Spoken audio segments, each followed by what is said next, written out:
15 గ్రామాల్లో సర్పంచ్ ఎన్నిక ఏకగ్రీవమైంది. మైనంపల్లి హనుమంతరావు చెప్పారు. అలాగే కాంగ్రెస్ ప్రభుత్వం ఏర్పడి 2 ఏళ్లు కావస్తోందని తామిచ్చిన హామీలను ఖచ్చితంగా అమలు చేస్తామని తెలిపారు. 10 ఏళ్లు అధికారంలో ఉన్న బీఆర్ఎస్ ప్రజలకిచ్చిన హామీలు నెరవేర్చడంలో విఫలమైందని విమర్శించారు. స్కీముల పేరుతో స్కాములు చేసి వేల కోట్లు దోచుకున్నారని హనుమంతరావు ఆరోపించారు. బ్రహ్మాండంగా ముందుకు పోతా ఉన్నాం.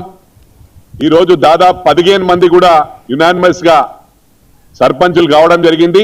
మరి రాష్ట్రమంతా కూడా కాంగ్రెస్ హవా నడుస్తుందని చెప్పి కూడా ఈ సందర్భంగా తెలియజేస్తా ఉన్నాను.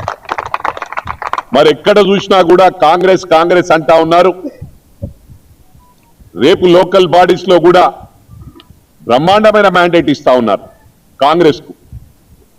ఈ 3 ఇయర్స్ మా గౌరవ ముఖ్యమంత్రి గారు అదేవిధంగా టోటల్ మంత్రివర్గం ఏ విధంగా పరిగెత్తారో మీరు చూస్తా ఉంటారు, చూడబోతారని చెప్పి ఈ సందర్భంగా తెలియజేస్తా ఉన్నాను.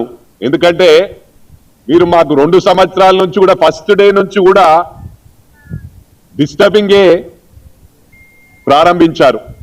ఆ డిస్టర్బ్ జగిత్యాల జిల్లా మెట్పల్లిలో